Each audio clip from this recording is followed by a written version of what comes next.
एकादशीच्या दिवशी पंढरपूरला गेलेला एक वारकरी त्याने विठ्ठलाच्या मंदिरात असं काय बघितलं की त्यामुळे तो म्हणाला, मी पंढरपूरला कधीच येणार नाही. विठ्ठलाच्या मंदिरात सुरू होता नको तो प्रकार. हे पाहून त्याच्या तळपायाची आग मस्तकाला गेली. पंढरपुरात पुण्य ठिकाणी हा प्रकार सुरू होता. त्याने त्याचा व्हिडिओ बनवला आणि तो व्हिडिओ अक्षरशः करोडो लोकांनी पाहिलाय. आता पंढरपुरात फक्त हेच पाहायचं राहिलं होतं. इथे इतके लोक असताना देखील असं कसं घडतं, असा एक धक्कादायक प्रकार जो विठ्ठलाच्या मंदिरात घडला. तो वारकरी व्हिडिओमध्ये म्हणतोय, आता वारी बंद होणार, पंढरपुरात कुणीच कधीच येणार नाही. पंढरपुरातील विठ्ठलाचं मंदिर हे खूप पुण्य मानलं जातं, जिथं डोकं टेकवल्यावर सगळी पापं धुतली जातात. पण त्याच मंदिराच्या आवारात सुरू होता एक धक्कादायक प्रकार, ज्याचा व्हिडिओ या वारकऱ्याने काढला, जो प्रचंड व्हायरल झाला. ज्यामुळे आता वारी बंद होणार, पंढरपुरात कुणीच येणार नाही. एक दिवस पंढरपूरची आषाढी वारी बंद पडेल. आणि इतकंच नाही, दर महिन्याला दर एकादशीला येणारे वारकरी देखील पंढरपुराकडे पाठ फिरवतील, असं त्याचं म्हणणं आलं. अतिशय धक्कादायक प्रकार विठ्ठलाच्या मंदिराच्या आवारात घडला. मग नेमकं काय असा तो प्रकार होता? कोणता नको तो प्रकार तिथे सुरू होता? काय धक्कादायक प्रकार विठ्ठलाच्या मंदिरात सुरू होता? त्या एकादशीच्या पुण्य दिवशी मुहूर्तावर पंढरपुरात कोणता प्रकार सुरू होता? विठुरायाच्या मंदिराच्या आवारात वारकऱ्यात नेमकं असं काय पाहिलं की त्यामुळे त्याचा व्हिडिओ वादळासारखा व्हायरल झाला? त्या वारकऱ्याला इतकं का वाईट वाटलं की दर महिन्याला पंढरपूरला येणारा तो वारकरी म्हणतो, मी कधीच येणार नाही, वारी डायरेक्ट बंद होणार. चला ऐकूयात त्या वारकऱ्याची आणि विठ्ठलाच्या आवारात घडलेल्या त्या धक्कादायक प्रकाराची घटना. एक वारकरी जो प्रत्येक महिन्याच्या एकादशीला पंढरपूरला आवर्जून जायचा, पांडुरंगाचा एक निष्ठावान भक्त, दर महिन्याला पंढरीची वाट धरणारा, जो लहानपणापासून पंढरपूरला येत होता.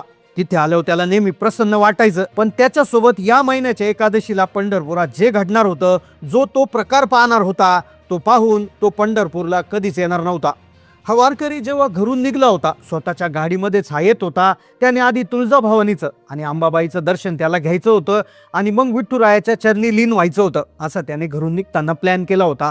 तो निघला. आधी तुळजापूरला पोहोचला. देवीचं भव्य रूप, लोकांची अफाट गर्दी, श्रद्धेचा तो महासागर पाहून त्याचं मन भरून आलं. त्यानं दर्शन घेतलं. पण मंदिराबाहेर येताच त्याला एक वेगळं दृश्य दिसलं. मंदिराच्या पायऱ्यावर अनेक गरजू, अपंग, भिकारी लोक हात पसरून बसले होते. त्यांचे चेहरे केविलवाने होते. कोणाचे हात तुटलेले तर कोणाला पाय नव्हते. त्या लोकांकडे पाहून त्याला थोडं वाईट वाटलं, थोडं विचित्र वाटलं. पण पंढरपुरामध्ये गेल्यावर जो प्रकार तो ते पाहणार होता, जो अनर्थ पंढरपुराच्या मंदिराच्या आवारात ते पाहणार होते, त्याच्यापेक्षा हे कमीच होतं. त्यांना माहिती नव्हतं की पंढरपूरमध्ये ते काय पाहणार होते. नको तो प्रकार विठ्ठलाच्या मंदिरात कसा काय सुरू होता, सविस्तर आपण त्या व्हिडिओमध्ये त्यांनी सांगितलं.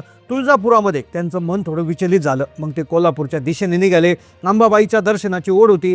कोल्हापुरात पोहोचल्यावर तीच परिस्थिती. पंचगंगेच्या काठ्यावर नारळ, फुलं, पैसे पाण्यात वाहत होते. पुण्यकर्म चालू होते. पण तिथे देखील अनेक भिकारी बसले होते. तिथला एक भिकारी थंडीने कुडकुडत होता, पण त्याच्या अंगावर कोणाला शाल टाकायला वेळ नव्हता. दुसरं देवस्थान झालं.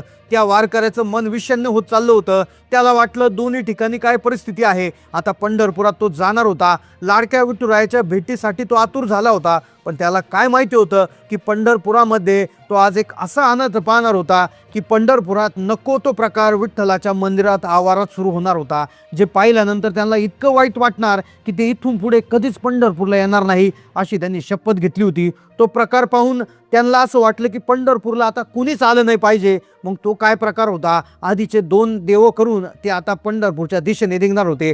हळूहळू आता पंढरपूरच्या दिशेने मार्गक्रमण सुरू झालं होतं. जसं जसं पंढरपूर जवळ येऊ लागलं, तसं तसं तिकडे जाणाऱ्या गाड्यांची गर्दी वाढू लागली. विठ्ठल नामाचा गजर असं म्हणतात घुमत होता. काही वेळासाठी तो जो वारकरी होता तो सगळं विसरून गेला. त्या भक्ती सागरात तो नाहून निघाला. अखेर त्या एकादशीच्या दिवशी तो वारकरी भक्तिभावाने पंढरपुरात पोहोचला. शहरात पाय ठेवताच त्यांना एक वेगळी ऊर्जा जाणवली. लाखो चेहरे, पण प्रत्येकाच्या डोळ्यात एकच आस, विठ्ठलाच्या दर्शनाची. त्यांची गाडी दूर पार्किंगमध्ये लावली. पायीच मंदिराच्या दिशेनं चालू लागले. सगळ्यात आधी नामदेव पायरीजवळ पोहोचताच गर्दीचा महासागर उसळला होता. पोलीस बंदोबस्त होता. नुकतीच गर्दी वाढली होती. त्या दिवशी एकादशी असल्यामुळे दर महिन्याला येणारे वारकऱ्यांची गर्दी प्रचंड झाली होती. पोलिसांचा बंदोबस्त होता, स्वयंसेवक होते, सगळे आपापल्या कामात होते. त्या वारकऱ्याने ठरवलं आधी मंदिराला प्रदक्षिणा घालायची आणि मग दर्शनाच्या रांगेत उभं राहायचं. आता नेहमीच येणारे वारकरी होते म्हणून त्यांनी प्रदक्षिणा घालायला सुरुवात केली. मग प्रदक्षिणा घालता घालता त्यांना तो प्रकार दिसला आणि त्या प्रकारामुळे तो इतका जो भक्त होता, जो पंढरपुरात येणारा कायमचा विठ्ठलाचा भक्त होता, तो देखील आता बंद होणार आहे. विठ्ठलाच्या मंदिराशेजारी नेमकं काय तो प्रकार सुरू होता, इतके लोक असताना प्रकार कसा काय घडला, सगळी संपूर्ण माहिती इथून पुढे आपण घेणार आहोत. पहा, प्रदक्षिणा मार्गावर चालू असताना सुरुवातीला तुळजापूर, कोल्हापूरमध्ये त्यांना जे जे दिसलं होतं त्याची मोठी आणि भयानक आवृत्ती पंढरपुरात त्यांना दिसणार होती. रस्त्याच्या दुतर्फा शेकडो हजारो लोकांची गर्दी होती. तेव्हा चंद्रभागेतून स्नान करून ते पायऱ्यापर्यंत मंदिराकडे यायला निघाले तेव्हा भरपूर भिकारी दिसले. कुणी आंधळं होतं, कुणी पांगळं, कुणी महारोगी. त्यांची अवस्था पाहून कोणाचंही काळवीच पिळवटून जाईल. लोक त्यांच्या पुढे जात होते, काही जण पैसे टाकत होते. बहुतेकांचं लक्ष मंदिराच्या कळसाकडे मात्र होतं. पण आता मात्र वारकऱ्याला एक विचित्र प्रकार दिसणार होता, जो मंदिराच्या शेजारीच घडणार होता, जो त्यांनी त्यांच्या मोबाईलच्या कॅमेऱ्यामध्ये ते काढणार होते आणि तो व्हिडिओ संपूर्ण महाराष्ट्रात व्हायरल होणार होता. तो नको तो प्रकार काय होता? आधीच त्या वारकऱ्याचं मन अस्वस्थ झालं होतं. ही माणसं देवाच्या दर्शनासाठी इतकी का उत्सुक आहेत, पण देवाच्या लेकराकडे पाहायला त्यांना वेळ नाही. ते हळूहळू पुढे आले.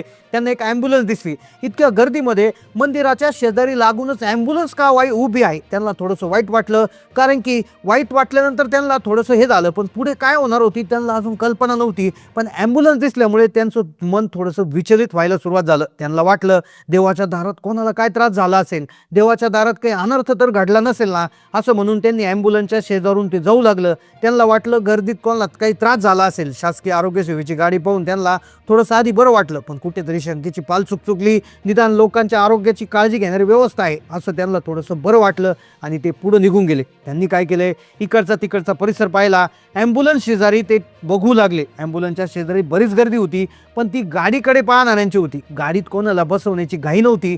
वारकऱ्यांना आश्चर्य वाटलं. ते गर्दीतून वाट काढत ते थोडेसे पुढे गेले आणि तिथे जे दृश्य दिसलं ते पाहून त्यांच्या पायाखालची जमीन सरकली. ही घटना घडली विठ्ठल मंदिराच्या अगदी चिटकूनच त्या ठिकाणी घडली होती. एक ॲम्ब्युलन्स उभी होती आणि ॲम्ब्युलन्सच्या तिथे एक भयंकर प्रकार सुरू होता, कारण की हेच ते दृश्य होतं, हाच तो प्रकार होता, हाच नको तो प्रकार होता की जो त्यांनी कॅमेऱ्यात कैद करायला सुरुवात केली.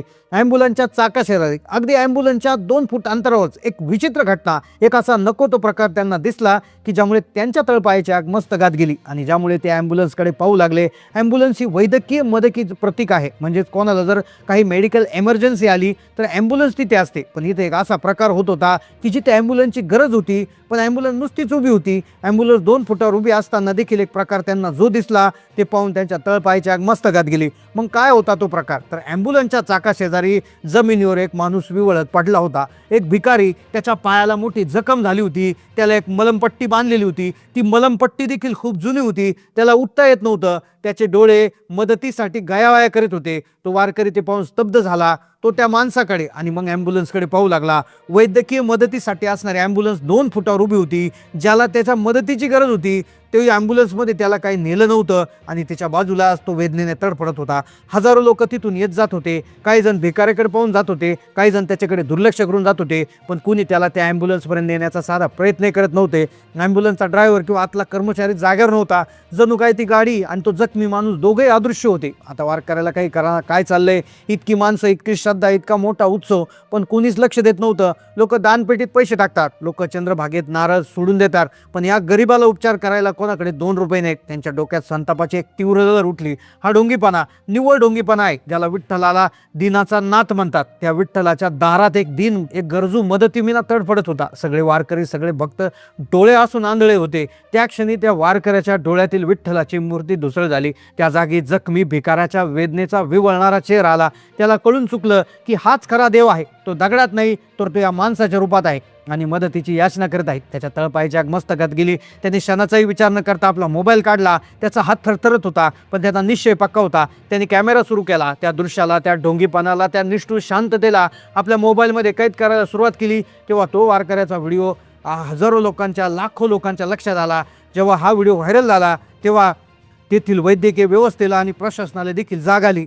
2 दिवसातच तो जो भिकारी होता त्याला तातडीने जवळच्या रुग्णालयामध्ये दाखल करण्यात आलं आणि त्याच्यावर उपचार सुरू झाले. खरंच या एका व्हिडिओमुळे त्या भिकाऱ्याला मदत मिळाली, पण एक वारकरी, विठुरायाचा एक लाडका भक्त, त्यांच्यापासून नाराज होऊन गेला. हा वारकरी व्हिडिओ काढत असताना आपलं दुःख, आपला संताप त्याने व्यक्त केला आहे. तो म्हणाला, ज्या देवासाठी आपण एवढ्या किलोमीटर आलो आहोत, इतके किलोमीटर प्रवास करून आलो, तो देव इथं मदतीसाठी ओरडतोय, पण लोकांना का दिसत नाही? या दगडाच्या मूर्तीला आपण काय अर्पण करणार? जेव्हा तुम्ही जिवंत देवालाच मरताना पाहताय, मी नाही येणार पुन्हा पंढरपूरला, जिथे माणसालाच माणूस ओळखत नाही, असं त्याने तो व्हिडिओमध्ये म्हटलं आहे. हा व्हिडिओ अतिशय भावनिक होता. या व्हिडिओ त्याने यूट्यूबला टाकला, तो प्रचंड व्हायरल झाला. अनेकांना तो पटला, अनेकांनी त्यावर टीका केली, पण एका खऱ्या वारकऱ्याच्या मनातील वेदना त्या व्हिडिओमधून लोकांपर्यंत पोहोचली. ही कहाणी आपल्याला विचार करायला भाग पडते. आपली श्रद्धा, आपली भक्ती आंधळी तर होत नाहीये ना? देव दगडात आहे की माणसात, हे आपण विसरत चाललो आहोत. एक वारकरी कदाचित पुढच्या वर्षी पंढरपूरला पुढच्या महिन्यात येईल की नाही माहिती नाही, पण खरंच आपण माणुसकी दाखवणं ही देखील देवाची एक सेवाच असते, इथे हे सिद्ध होत. आपल्याला या व्हिडिओविषयी काय वाटलं नक्की कमेंट्समध्ये कळवायला विसरू नका. चॅनलला नवीन असाल तर सबस्क्राईब करा. धन्यवाद.